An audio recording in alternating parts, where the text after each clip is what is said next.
இந்த ஒலிவாங்கியை தொடாமல் பேசுமாறு அடுத்ததாக கவிஞர் செந்தில்குமார் ஐயா அவர்களை கவிதை வழங்க வருமாறு அன்போடு அழைக்கிறோம்.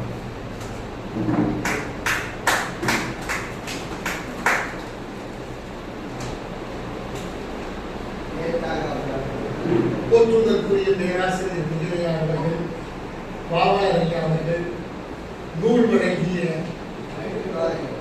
கவிஞர் குமரி அதியமான் அவர்கள் உள்ளிட்ட சான்றோர்களுக்கு கனிவான வணக்கங்கள்.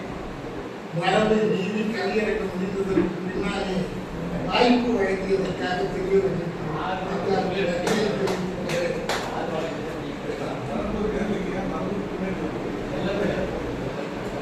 விழுந்து கிடப்பதே உன் தலைவிதியா என்பது தலைப்பு. ஞானத்தே மூத்த குடியாய் தோன்றி முந்து தமிழ் கண்டவனே, தொன்மும் தொடங்கி இன்று வரை தனக்கென்றோர் தனி பண்பாட்டை கொண்டவனே, வேட்டை குடியாக இருந்து படிப்படியாய் நிலம் திருத்தி நெல் விளைத்து நன்னிலைக்கு உயர்ந்தவனே, தான் இருந்த இடம் தன்னை ஊராக்கி அழகு நகராக்கி நாடாக்கி நானிடத்தில் நாகரீகம் நிலை நிறுத்தியவனே, நல்லறிவு பட்டறிவு படிப்பறிவும்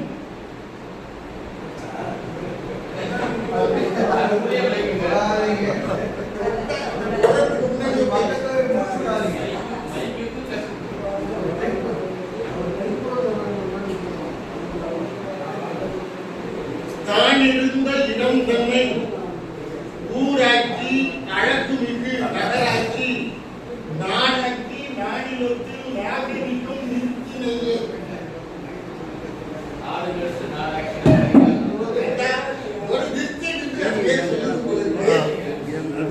நல்லறிவு படிப்பறிவு பட்டறிவு படிப்பறிவு பெற்றிருந்தும் புத்தி கட்டும் கோளாயே என் கோளா, அந்நியனின் வாய்ப்பேச்சில் மயங்கி வீழ்ந்தலையே மாத்த விழா, தமிழென்னும் ஒரு கொடியில் பூத்த பன்மலராய் நாம் இருக்க, தமிழென்னும் ஒரு கொடியில் பூத்த பன்மலராய் நாம் இருக்க, கிளை கிளையாய் பகுத்து காட்டி ஒவ்வொரு கிளைக்கும் ஓர் சாதி பேர் சுட்டி பிரித்து வைத்தான் படுபாரி. மேல்மரத்து கிளைகளெல்லாம் மேலோராம், கீழுள்ள கிளைகளெல்லாம் கீழ்ச்சாதி என்றதனால் மேலுள்ள கிளைகளெல்லாம் தற்பெருமை கொண்டதுதான்.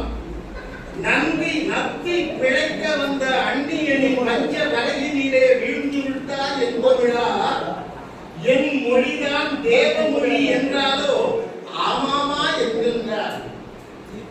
என் மனம்தான் மோட்சம் தரும் என்றிலோ தலை ஆட்டுவதில் பூம்பூம் மாட்டிலேயே விஞ்சி விட்டார். நீ நீச மொழி உன் பாசை என்றாலும் சுரணையின்றி ஏற்றுக்கொண்டார். நீசன் மகன் நீ தொண்டு செய்யும் அடிமை என்ற போதும் சிவசிவா என்று சொல்லி இரு கண்ணத்திலும் போட்டுக் கொண்டார். உன் சித்தம் திருந்திடவே உன்மத்தம் போக்கிடவே பகுத்தறிவு பகலவனாம் ஈரோட்டு தாடிக்காரன் கோலெடுத்து வீசி பார்த்தான் சில காலம். கல்லெடுத்து போட்ட மட்டும் பாசி எல்லாம் விலகி ஓடும்.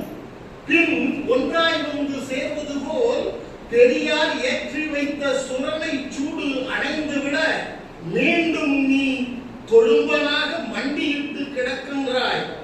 நீயோ தானே கார்விலங்கு கைவிலங்கு கூட்டிக் கொண்டு வீழ வேண்டாம்.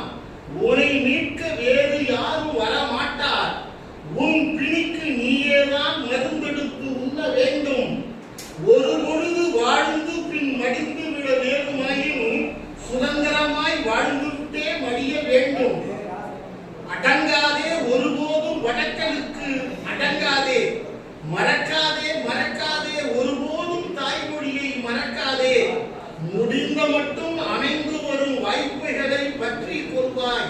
அப்ப அப்படியான ஒரு வாய்ப்பு ஒரு ஏப்ரல் 23 அமைகிறது.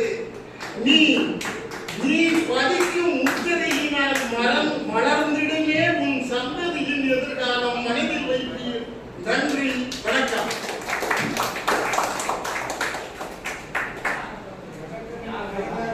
நன்றி ஐயா.